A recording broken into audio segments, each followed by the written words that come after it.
If AI is supposedly so potent and it's so integral and strategic to your business, then why not treat it as such? That temptation to grab at the quick, the easy, the perceived low complexity ends up defeating your business case over the medium term, right? What you need to be doing is saying, this is strategic to our business. So what we're talking about is trying to meet customers in all the channels we offer. As you mentioned, that could be the chat domain, voice certainly, SMS, WhatsApp, mobile app, all languages, and the big one, right, is all topics. It's no longer good enough to have an AI at the front of your company that only knows the top 5 things, right? That's just not viable, I think, in 2025 heading into 2026. Welcome to the Contact Center Gurus, the podcast for contact center and customer experience leaders. Learn best practices, new technology, tips and tricks, and more. Listen in.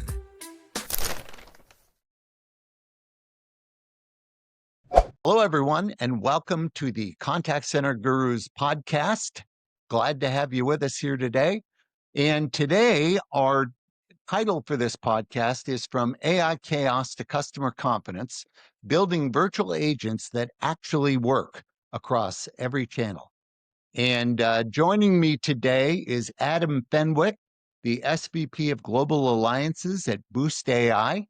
He has spent the last 25 years in technology, splitting his time between IT transformation consulting at firms like Strategy Insights and Objectivity, which later became part of Accenture, and the last decade focused on automation software at companies such as Automation Anywhere and Celonis/Make. I'm going to guess Make acquired Celonis or the other way around. And then Boost.ai, who you work for, was named a leader in the 2025 Gartner Magic Quadrant. Congrats for that.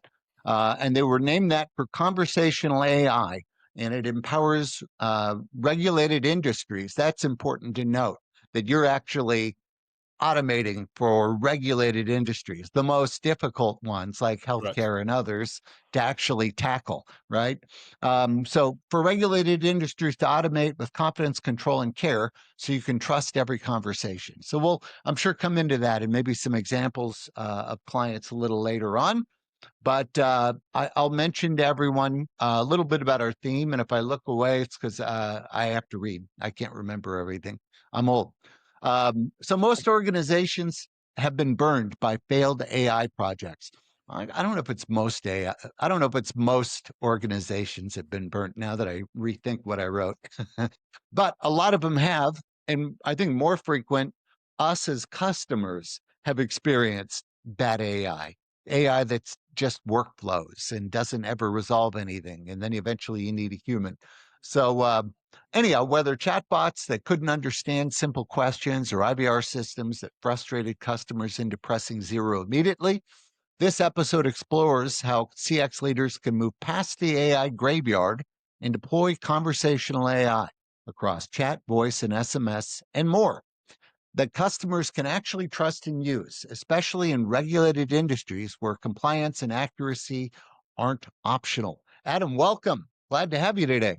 Yeah, thank you, Dan. Really appreciate it. Kind introduction, and great to be with you. Awesome. Well, let's jump right into it. So you have worked with hundreds of enterprises deploying conversational AI across chat, voice, and digital channels. What's the number one mistake you see contact center leaders make when they first approach virtual agents? And what should they be doing instead? And I'll add one caveat. There are some folks that are doing AI and only getting 30% of interactions resolved. And then, as we'll talk about, there's some that are getting over 90%. I believe you've got clients over 90%. So also talk about how do some people end up at 30 and some end up at 90? Yeah, it's a great question to start it off, and it's I mean, what an interesting time, right, to be a contact center leader and a buyer. I don't envy them sometimes. You know, there's a proliferation of vendors out there. You know, my company Boost's only one of them. There's lots of material and advice. I think if I had to pin it on a mistake, if that's the right word, it's probably because of the noise, because of the pressure inside organizations to sort of make use of AI, harness it, adopt it, whatever the phrase is. There's a temptation to rush in. Of course, people are looking for results quickly. That'll often mean diving straight into something like a proof of concept. And if you look at the characteristics, I mean, everyone seems to be piloting and multiple POCs right, left, and center. If you look at the characteristics of them, it's that dreaded phrase, the proverbial low-hanging fruit people are starting with, and you're looking for the quick and easy path, right? You know, where's a single use case in a single channel in a single language and something that's low complexity, and let's just get it going, and then if we can prove that it works, then we'll have something to build on, right? And whilst there's nothing inherently wrong with that, I might argue that's the mistake, right? I think not treating this as a strategic topic, basically, I think is the mistake. You know, if AI is supposedly so potent and it's so integral and strategic to your business, then why not treat it as such? And I think if I look then at, you know, why do some customers net high 90s and others struggle around in the 30s, or why do people fail outright? I think sometimes that temptation to grab at the quick, the easy, the perceived low complexity ends up defeating your business case over the medium term, right? I think actually what you need to be doing is saying, this is strategic to our business. So what we're talking about is trying to meet customers in all the channels we offer. As you mentioned, that could be the chat domain, voice, certainly, SMS, WhatsApp, mobile app, who knows? All languages, and the big one, right, is all topics, right? I mean, it's no longer good enough to have an AI at the front of your company that only knows the top 5 things, right? That's just not viable, I think, in 2025 heading into 2026. So I think there's probably something around goals as well. If you're sort of very narrowly focused on something like a cost play or an efficiency play, again, there's nothing inherently wrong with that. You would rightly assume that would come with the adoption of AI, but a little efficiency here, a little productivity there, is that really what we're doing with strategic, you know, AI, if it's so important, or are we trying to transform the experience for every customer or member or citizen that interacts with your brand? You know, I don't know what could be more strategic than that. So, yeah, I think in summary, whether it's a mistake in the literal sense, I think it's sort of the expectations you bring in, the type of POC or pilot that you run, the scope of that, the goals of that, sometimes are incompatible with what you are trying to actually do for your brand, right? Which is something quite profound, quite strategic. So I think it's okay to take your time up front. And of course, as said at the top, I mean, vendor selection, not easy in this world of AI proliferation, but we're talking about a strategic topic here. So it needs to be treated as strategic from the beginning, I would argue. Yeah. So I think what you're saying is that more of a high level. Let's not just, it's kind of like with companies picking point solutions. Yeah. Yep. It's like point problems. All right, let's just solve this problem, but let's step back now and take a look from a higher altitude at what we're trying to solve throughout the enterprise. Yeah. And let's keep that in mind instead of just let's throw AI at this and let's throw AI at that. I know what Yeah. we've found, we're constantly helping clients source AI and helping them with AI readiness. I find that when companies haven't gone through an AI readiness exercise and they implement AI when they're not ready, when they don't have their landscape and data and everything else that is set up properly, that is going to lead to failure and frustration. And the other one is sometimes they jump in with projects that are just too complex to be the first project. Let's look at pain points and what are the pain points? What's costing the most? And then from those, what are the easiest for the AI to resolve and to get started? Let's start seeing results. Let's start seeing cost savings, and then build more complex interactions from there. Yeah, I might observe as the old automation software guy here on the call is if there's a process in your business that you haven't automated yet with other technologies that predate AI, it's probably a good reason for that, and it's probably tied up in data sources and integrations and those challenges. And that doesn't mean it can't be addressed with the latest tools that are out there. But yeah, I think you're spot on, Darren, on data readiness. I think the less glamorous side of AI is the preparatory steps, right? And I would include in that, what are the problems we're solving? And I think, you know, something Boost certainly stands for philosophically is don't just cherry pick a small number of use cases because it's easy and it gets you to the first stage. Think about all your customers. Think about all the reasons they come in to interact with your organization, and think about all the ways they interact with your organization. They're all worthy targets to deliver a better experience to. So at least starting with that as your premise, it's okay to pilot something, but pilot something from within the right view rather than just snatch at the first thing that comes along. Or what we've seen with customers that have come to us is they've had 3 different pilots with 3 different vendors. One's a hyperscaler, one's their CCaaS provider, one's a specialist like us, all running in different channels all at the same time. So you're further complicating that journey that even if these things are successful, how do you tie that into a coherent strategy moving forwards? Yeah. Awesome.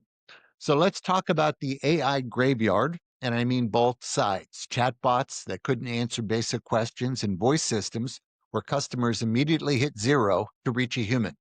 When a bank or insurance company comes to you saying, "We tried AI and it didn't work," what channel are they usually talking about? And what's usually the root cause? Gosh, that's a big one. Well, I mean, I think we've all seen those shocking examples, right? I think the ones that make, the press and LinkedIn and what have you is probably examples where AI's hallucinated quite severely, and there's all those famous examples. I won't name check any companies just for my own safety, but I think what's rarely acknowledged when these things go wrong is you'll see a big headline grabbing article down 80% of AI projects fail, and of course there's a good deal of truth in this.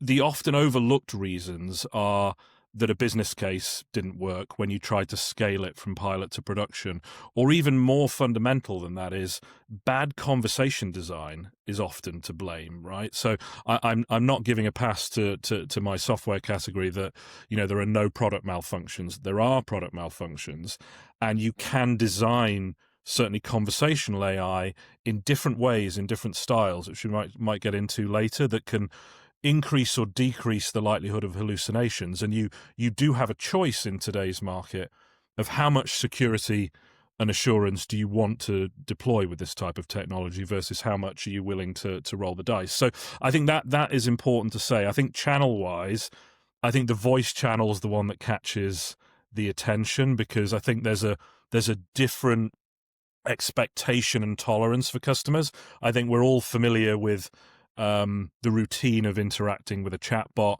There's a different kind of cadence to it. There's a different rhythm or prosody to it. You're perhaps a bit more tolerant of a little delay. It doesn't feel as unnatural. When you're talking to a voice bot, it's got to be lickety-split, very quick and snappy and personal and all the rest of it. The expectations are really high, and so they should be. So any errors that emerge in the voice domain just hit really, really, really hard. So of course the conversation can quickly become disjointed in a way that you can perhaps get away with that more in the digital domain in something like chat or even messaging. So I think there's a lot to unpack in that. Maybe a couple of examples, things to bring out. So one is when you're looking at voice as perhaps the most potent but the most dangerous area for mistakes to happen. You first of all got to recognize there's different voice AI architectures out there. There's completely different approaches to this, and it's changing all the time. And there are differences in security, in accuracy, in flexibility available for customers to choose from. So different customers in different industries with different use cases and different, and their own customer bases are different. That there is not one size fits all here for voice AI. So, like real world example, like we've all seen some very, very high profile flashy demos recently. And often when you're seeing and hearing a voice AI that really, really impresses you, you're probably seeing something called speech to speech technology or voice to voice technology. And that is companies like Amazon, like OpenAI, all of the big players are rapidly rolling this stuff out. It's lightning fast. It sounds amazing. You're basically directly interacting with an LLM vocally. And it doesn't get much better than that, right? If you hear a well-crafted demo like that. However, if you're using that type of technology, you're also accepting trade-offs in areas like security, in areas like language accuracy, and sometimes overall accuracy. What you gain in the sort of personal conversational nature of it, you're potentially trading off on some of these other things to a degree. Now, the opposite is true, right? Which is if we look at a lot of our customers, they're using the more classic approach to voice AI, which is you have an AI platform in the middle, you've got some kind of speech-to-text engine at the front that is transcribing and translating everything, and then you've got a text-to-speech engine out the back that's pushing it back out to the customer once the clever part has happened. And of course, there's a wild number of different providers of speech services now. All have their nuances. Some are better in certain languages, some are better with certain types of conversation. In certain languages, certain sentence structures, some are more accurate than others, some are faster than others, and of course the costs vary wildly. So there's a load to unpack there as well about when you're building a classic voice stack. There's so much to consider in terms of how these different AI components interact with each other, and what is being said can often drive the choice. So what I would say is I'd come back to good conversation design, where we see these things going wrong. And, to sort of go back to your question of that graveyard, where do we find these bad experiences? And bear in mind, 40% of Boost's customer base come from people that's had a bad experience somewhere else. So we're right on the front lines of receiving these customers that had a bad experience. Right. A lot of it comes down to design choices, Darren, right? Which is, what is the customer you're talking to?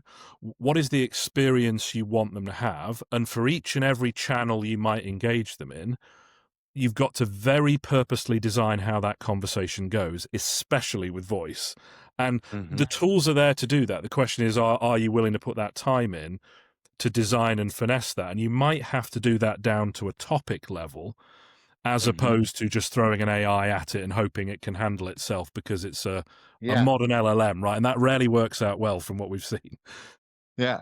So what we want to do is just take all of our data, upload it, and then AI can handle everything, right? Absolutely. That's the promise, right? That's the promise. But But you're saying as long as we look at it more strategically and we actually, maybe even at a topic level, more or less kind of create the conversation that we're wanting to have with our clients that are designed to produce the outcomes the clients are hoping for, you can get there. But it's not just ingesting data, contextualizing it, and then the AI is ready. It's a little more strategy involved. Yeah, I think, sort of to be a little flippant for a moment, if I may, I mean, the kind of contacting a business to say what time does the branch open on Thursday is a very different conversation to I'm buying my first house and I need a mortgage quote, or I have a medical questionnaire to complete or something. There's, there might even be a situation where the conversation you're designing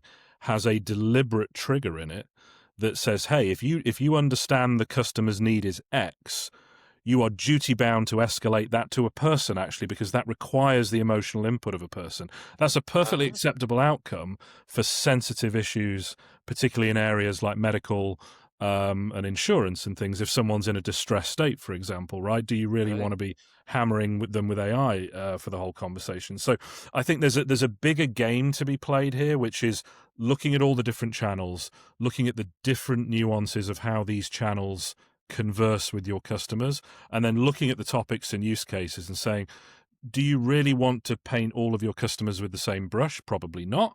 There's not infinite time and budget, but personalizing these journeys, personalizing these conversations, that's where I would invest more of my horsepower and my time if I was on the buying side, because that's where you see the real difference, right? If someone has, typically, if you've had a great experience in voice AI, it's probably been quite tailored, it's probably been quite personalized, and it probably felt pretty natural to you, and it had a nice rhythm, and it all technologically hung together.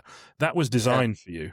That wasn't out of the box, right? There was, the tooling is capable, but it was just like a really good meal, or I guess a really good suit or something, the sort of the tailored artisan nature of it, to whatever degree you can invest in that. That makes Well, when you really think about it, great agents, they're more or less tailored in the same fashion. When I was an agent, I went through, I don't know, a month of training and back and forth and simulation-based training and all these things before I was ready to hit the floor.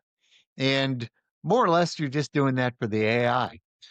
You're, as far as you have the strategy and the design of the conversation based on either intents or topics, but But certainly, yeah, the same kind of care goes into training the AI, depending on what it's going to handle, as it would for a live human.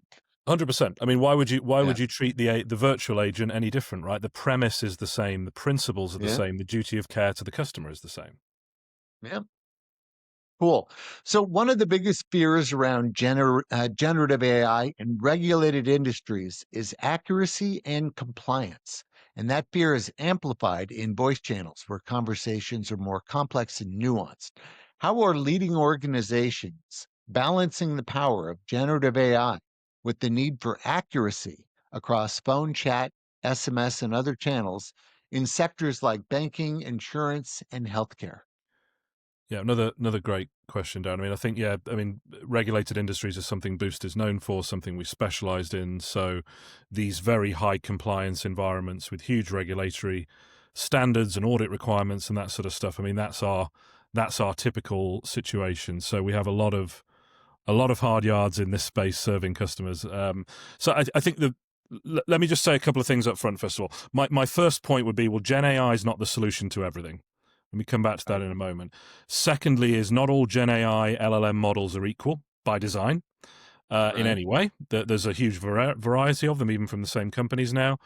And thirdly, not all forms of guardrailing and securing AI in today's market are equal. There's choice there, right? So I think these are the three topics we need to talk about with this. If you're serious about looking after a bank, an insurance company, a credit union, a payment provider, you won't find a higher compliance bar to clear than these guys, and rightly so. We're very grateful for that.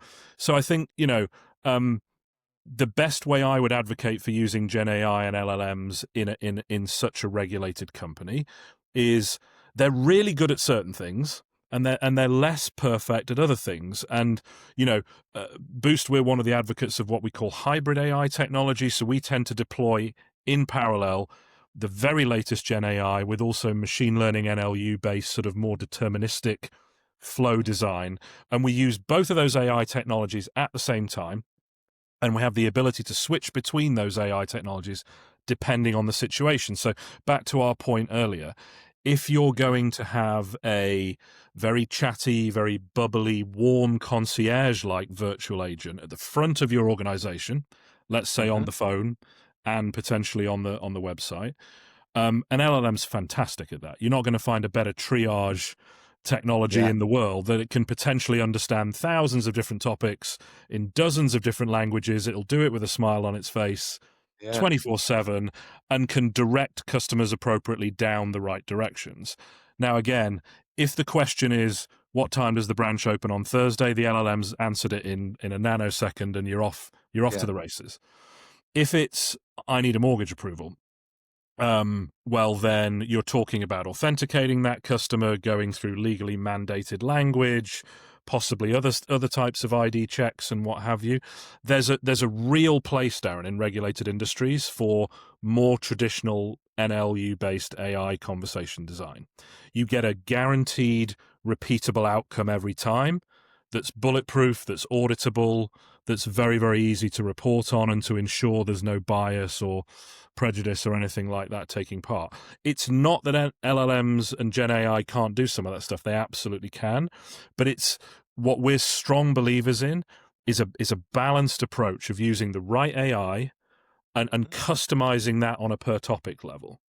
So Mhm. there's nothing wrong with having a suite of these bots that can handle different inquiries. They can also hand off to each other now, as we know, right? So your concierge bot at the front, the sole goal might be understanding Darren's initial question, and then Mhm. the possible outcomes could be go to a human, solve it there, send it to a specialized mortgage bot, or whatever the situation Mhm. might be, and constructing it as you would a real workforce, right? A kind of, you'd have generalists and you'd have specialists and that sort of stuff. We think there's a real valuable place for designing this in a hybrid fashion with a healthy mix of NLU and Gen AI LLM based technology for the right topic. You know, just to touch on, I also said LLM models are not all equal. They absolutely not. There are, you know, enormous cost variances in the use of different LLM models. The more advanced ones cost a lot more, sometimes Uh-huh. 20, 30x more for the tokens. Mm-hmm. So your very latest ChatGPT Yeah. 5 is quite a bit more pricey than some of the older ones. So it's Uh-huh. also the ability to bespoke your model to the situation or the conversation and the topic that you're in. And the same goes for these more prescribed flows, right? So again, we're back to tailoring and personalization. If we're answering what time the branch is open, I'd Yeah. pick the very cheapest LLM model I could find that's capable of pinging that knowledge base and very quickly Yeah. answering it with 100% accuracy. If I'm doing a medical questionnaire that's going to determine an insurance payout, then I want the most powerful model on the market, right? Right. And I'm prepared to absorb the cost to assure my customer that we're going to be 95, 98% accurate on that conversation. I So, love that there's that flexibility where depending on what we're trying to solve for, it might be Grok or it might be ChatGPT 5.1 or it might yeah. be one of the others. Whichever one seems to handle that at any given point in time, the best. Yeah, I think That's where pretty cool. Boost is trying to imagine that down is almost there's a sort of a persona level of agents, which are what are these Mhm. people, what are these virtual agents trained to do, and then there's a technological kind of tailoring that goes on underneath that, which is are they operating in a very deterministic fashion and they only know how to execute a certain task, or are they using modern LLMs, and if so, what's the model, what's the scope of it, all of that, and you can get to some really, really good personalization then. And again, why are we here? If it's strategic and we're trying to drive customer experience, why wouldn't you go to those levels? And that's a far cry from, as you say, connect Yeah. connect my entire knowledge base to this thing and let it have a go. Right. I think the Yeah. last thing I must talk on, if I may, is security. I said there's some Mhm. variance there. I mean, this is an evolving area, and I would encourage what we see in the big banks, the big insurers, is quite rightly they've set up AI committees. They're not prepared to compromise on how AI will operate in their IT stacks, and they treat it the same, Mhm. if not with more scrutiny as any other enterprise software they bought. Good. Right. Um, you will see huge variance in security behavior out there in the vendor community on the market. You know, some LLMs, the guardrails that you see publicized are part of the same LLM that's talking to the customer. So that's a bit like Mhm. asking a child at school to mark their own homework. You know what the answer is going to Uh-huh. be, right? Yeah. Whereas something we've advocated for strongly and thankfully is becoming an industry norm now is if you want to have true safety over what an LLM is doing with your customer, you need to have a separate LLM, what we call a guardian, that has a much narrower remit, and its sole occupation is to arbit that LLM that's talking to your customer on a very specific rule set. It doesn't have the wider knowledge of your company, your website, your pricing. All it knows how to do is monitor the behavior, like a policeman, um, of the bot that's engaging with your customer. Some people might argue that's going a little over the top, but if you're a bank and you're passing sensitive information, what could be more important than that Right. level of security? It's the same. You mentioned knowledge and your joke Yeah. about large knowledge bases. I mean, we're big believers in when necessary in regulated industries, you might have to build topic specific bots with topic specific rags where the only thing that mortgage bot knows how to do is process that one type of mortgage transaction. Because the Mhm. more other things you feed it, the more you're dialing up the risk it does something you don't want it to do, right? You can still Yeah. have overarching prompts and instructions that contain things around tone of voice and brand and guidelines and that sort of thing, but if you want to ensure to your regulator that you're conducting a payment, a loan application, or whatever in the right fashion, then it makes sense to narrow the knowledge that these things have and have separate independent arbiters over them. I guess that's my conclusion, Dan. That's the level you have to go to satisfy a regulated organization that this can be deployed safely, and we do. Love it.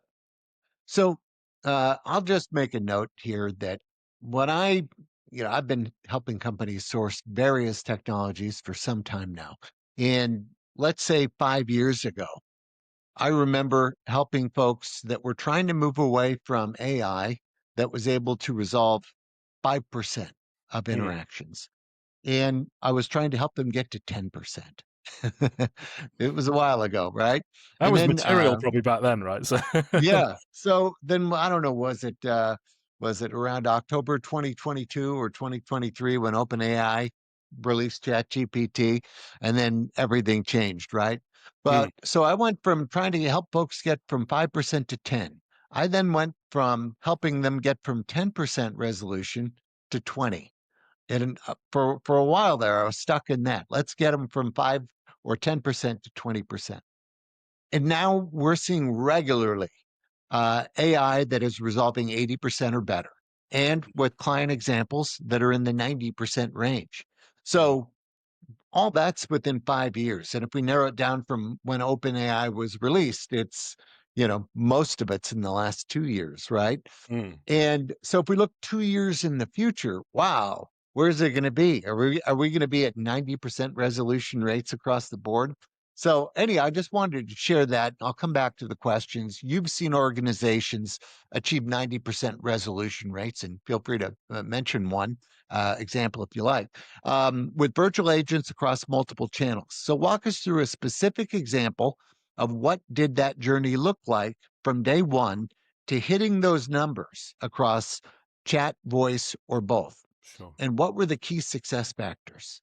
Sure, thank you. Happy to do so. I've actually got a couple of examples for you, if I may, and I'm going to pick a Love couple it. of examples in the same industry. I think one thing, maybe just to say up front, Dan, I think you're more right than you know on that earlier experience you had. I mean, again, I'll give you the stat: more than 40% of our customers come from having tried something else that let's say did not meet expectations. Let's call it Right. that. So it's rare to find a greenfield customer these days. Most people have a frame of reference, they've tried something, and that's important with the data I'm going to give you. So I'm going to pick a couple of examples from the telco industry, so regulated. Going to pick a couple of really big ones. One is at least pan EMEA, if not global. The other one is the fifth biggest one in the world, just to give you an example of what this looks like at the sharp end of really big, complicated, regulated telecommunications. So the first one is customer actually headquartered out of Austria called A1, but they're all over Europe and EMEA. Huge customer, and this one's in the public domain, so I can talk about it. So huge multinational telco. When we found them, a familiar story, right? They tried, I think it was a standalone chatbot, and also one provided by their incumbent CCaaS platform in the past. Let's be fair, the results were not disastrous, right? They just weren't what they wanted them to be. And I think they were probably at that sort of stage where you were describing some customers, Darren, where they're Mhm. getting some results, but Mhm. it's probably just not enough to justify what the investment is. It's not delivering on expectations. You're in the low double-digit percentage automation. So in this occasion, they chose Boost. If I start with the end and then work backwards, they were able to deploy us in 1.5 months. And within the first year, there was a 100-point TNPS swing. So they went with NPS, they went from -50 to +53 in the first year. And that started with chat, then it moved to voice, and they're just adding more all the time. So that's the punchline, right? So how did they do that, right? Well, if I can maybe speak very briefly about our platform, I think if you want to get results that big that quickly, you need a platform that's capable of scale, obviously, Mhm. safely, and it needs to be something that can multiply once you get a feel for it. So I would say things like the design interface. Is it really no code or no code-esque? Who's actually going to build this stuff? Because if you're going to get up to the percentages you're talking about, um, there's a worldwide shortage of expensive AI, developers, right? And most budgets and business Mhm. cases won't tolerate it anyway. So one thing we're passionate about is trying to create a platform and an interface and a design philosophy that you can actually repurpose people in the contact center, for example. They know the customers, they know the processes, they know where the skeletons are in the closet. If they Mhm. can be trained quickly to start to multiply these use cases, these topics, you can then quickly start to see the jumps in automation that you're talking about. So that was a big factor. I think having the right vision of we're going to attack all channels, but we're going to do it in a sensible order, that's really Mhm. important as well. Having a really some of these topics are not very sort of glamorous, but they're important. Having really robust testing capabilities, that's a classic in AI. A lot of AI tools don't come with the ability to test. You have to go and purchase that separately or design something separately. It makes all the difference in the world if a Yeah. tool like ours, you can do widespread testing at scale within the same interface you're building in, and run it as often as you want, whenever you want, with AI assisted results and assessments, and you can drill into all the conversations. Again, if we're talking about speed to market, that's a really critical one. To contrast that with a more mature customer, we work with Telenor, which is the fifth largest telco in the world. I think, a couple of 100 million customers in Asia, for example. And they've been maturing with Boost over many, many years. What's interesting about their resolution rates is they've worked them up over a period of years with us, using these key elements of our tooling, and they've got to some fantastic numbers. What's interesting is at some point then an opportunity reveals itself, not just to resolve high numbers of customer inquiries at the front, but also to start repurposing this technology for growth. So where they're at right now, think about what a telco business is. The stuff they're starting to touch, the most recent use cases, are using the bots to discuss tariffs and discuss phone plans, and actually in a non-human intervened way, actually work with customers to upsell and upgrade their tariffs, perhaps when they phone up about something else, just like a good agent would have been trained to do, right? Back in the day, you might solve a bit, billing inquiries are very common, erroneous roaming charges. We all know the sort of reasons we'd ring our phone company. But if you happen to be in the window for an upgrade at the same time, a good agent would find a way to work that into the conversation. There's no reason why AI can't do that as well. So we're actually starting to deliver that yet. And maybe my final non-glamorous piece of evidence is one of their secrets over the years is they're north of 20 integrations. So back to your data readiness point, Darren. I mean, the other, I don't know if it's a dirty secret, shocking secret about AI is it's entirely gated by what it has access to. So if you have a program of ambitious integrations with the CRM, with the other core source systems, the more customer data it's privy to in the right fashion, the more the ability to tailor and personalize, and in this case, actually sell stuff. And that's when I think that's where we see the market going next year is AI isn't just delivering efficiency and cost savings. That's rapidly becoming table stakes expectations. And so it should be, because this stuff isn't cheap. But what if it can actually deliver growth for your business? There's no reason why it can't. You just have to design those conversations in the right way. So that's what a mature Boost customer looks like, is someone who's not just netting the savings from the high resolution rates, but now starting to turn on the revenue side of things. And I think that's what good looks like to me. Awesome. So we only have 10 minutes or less, but I have two more questions for you. Okay. One is, let's get the audience excited. Give us your most exciting story of a customer that had a big problem where you were able to automate a significant amount of interactions and what their ROI or cost savings ended up being. Yeah, I think of AI as a solution. With good AI implemented well, it's actually going to create a huge cost saving. So yes. Clients are paying more not to have it right now, to have all the manual stuff and all the people. They're paying more to have that right now than they would for AI. So, you can tie that into your response. Yes, fantastic. I mean, I'm thinking about an insurance company. I'm not sure I can name them, so let's just go with a large multinational insurance company, if I may, but it's a really big one. And, they've been a customer for about 3.5 years, something like that. And the combination of the kind of automation and first-time resolution rates has reached a point now where across the lifetime of that customer, their estimation is they have either saved or deferred 400 FTEs worth of work. And that's over a 3-year period, keep in mind, right? But that's an extraordinary amount. So that's either deferring hiring additional people that they would have had to hire if they're administering those calls and emails and everything and chats manually, or some actual realized savings and repurposing people and what have you. What I think is extraordinary is, for a giant multinational insurer, you get all these stats, 50% of this and 20% of that. Yeah. The headline stat for them is across all channels, across all the languages in those channels, more than 50% of all inbound customer traffic of any kind is fully automated by Boost without a human. And that's an awful lot of traffic, right? So I think if you wanted to talk about big, now what's really exciting is the team that runs our platform in there is 4 or 5 people. Yeah. And, to the best of my knowledge, I think most of them had a customer operations background. I think there's one person from IT, but we're not talking about people that were incredibly high-grade IT architects that we had to make a case in the CIO office to move. These are people that live and breathe customer operations, that have learned to use this tool to assist, the people that remain in the contact center. And that's another point, by the way. I mean, I think it's not just those savings and those eye-catching stats, right?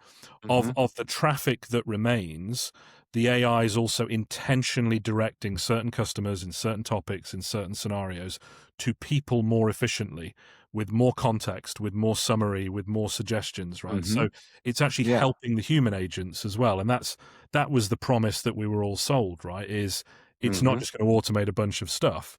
It's also going to help the people that are still serving customers themselves, because that's your brand capital, right? Those people are highly trained individuals. Why can't AI help them? So that's the biggest one I can think of. Maybe if I get one final example, the sweetest one, and this is an older one actually, so it's going back to the days of COVID, but it's something I still look to for inspiration, is right in the heart of all those lockdowns and all that awful time. I remember we worked with a hospital in Europe, and it was highly revolutionary at the time. Was they wanted to build, when everything was locked down, they wanted to build a digital bot. So this was chat only, not voice initially, and it was designed to interact with young adults, so teenagers, and in this particular region, it happened to be largely boys who were struggling being out of school, mental health, that kind of thing. So you think about the stakes surrounding that, particularly at that time, and that was so successful in providing good content and advice and helping young people with their troubles in those difficult times, that UNICEF, obviously part of the United Nations, wrote a white paper on it. So happy to share that with anyone who's interested. So it's going back a few years now, but I always look to that as one of my talismans, in that it's not just about making money. This stuff can really, really help people. And we're fiercely proud of some of those little examples. Even if they're not the biggest money makers, they're sometimes doing the right thing is payment enough, right? Absolutely. So here we are, last question. Let's get tactical.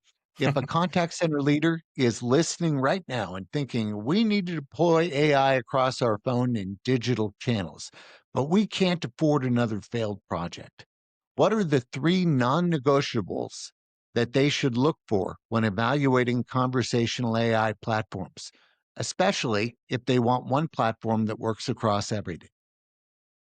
Fantastic. I mean, that last line is probably part of I'm going to steal that as part of my answer, Dan. All right. I'd say, look, certainly you must take a unified strategic approach, right? You have one front door for your customers. It may exist on a website, mobile app, phone numbers, and all the rest of it, but you've got one front door, you've got one brand, you've got one first impression. And I'm trying not to say meet them where they are, because I'm not a marketeer, but I guess I am saying that, right? And every customer, regardless of the channel they ingress through, the language, they're worth including in your vision for deploying AI. I think secondly then is, let's get a bit more technical. I would strongly urge people to aggressively pursue no-code based options that are really rich in conversation design functionality. It might not be the most glamorous side of it, but the people that are going to administer this will thank you for it. And if we're talking about scale, really big scale long term, if this is going to be a centerpiece of your customer operations, the TCO has to be low. Right? Now, the answer might be my company, it might not be, but what's going to make this industry better is low TCO scaling AI deployments. We need to see as many of those elevated in the public domain as possible. And then finally, my third point, I think, is really detailed due diligence on both a platform and a vendor's company. I'd encourage people, look beyond the flashy demos. I include us in that, by the way, and take a real look at the same enterprise criteria that you've always held true to with other key purchases, right? Testing, analytics, and most of all, not platform specific, but company specific, is evidence. I think 2026 will be a good year, a good litmus test for this. There's never been more vendors. There's never been more examples of disasters or frustrated customers. So the currency that's going to matter, whether you're buyer or seller, is is overwhelming evidence that this can work at scale and safely. And that evidence either exists or it doesn't. It can't be presented around. It can't be fudged. You've either got customers willing to attest that this can be done correctly, or you don't. And I think all the vendors, not just Boost, and we're very happy to be put under that microscope, but I hope even some of our direct competitors would join me, Darren. I think it's really important that all AI vendors, have something to say about that narrative in the press that lots of projects fail, and really get behind why, which is why we're having this conversation, and are prepared to put their customers up as evidence to say there's some great stuff happening out there. There's some huge automation rates. There's just as many good stories. They're just not as newsworthy sometimes as the bad ones. Right? And we want to stand for that with other people in the industry, because we're really proud of what some of our customers are achieving. They do things with our platform even we hadn't thought they would do. So long may that continue. Awesome. Well, this was great. I sure do appreciate you joining us today. And I'll mention that my company, Cloud Tech Gurus, is a distributor for Boost.ai. Boost is one of the best in the business. They're certainly a company you can trust. They're helping banks, credit unions, hospitals, healthcare, and other highly regulated industries. And if they can create automation for them, they can do it for you. And you can reach out. Marketing, we'll put something up on the screen with contact info, but reach out. We're happy to get you a Boost demo or just to discuss what you're trying to accomplish and see if Boost is the right fit. So reach out to learn more. And Adam, thanks again for joining us today. I appreciate it, and have a wonderful holiday. Thank you, Darren. You too.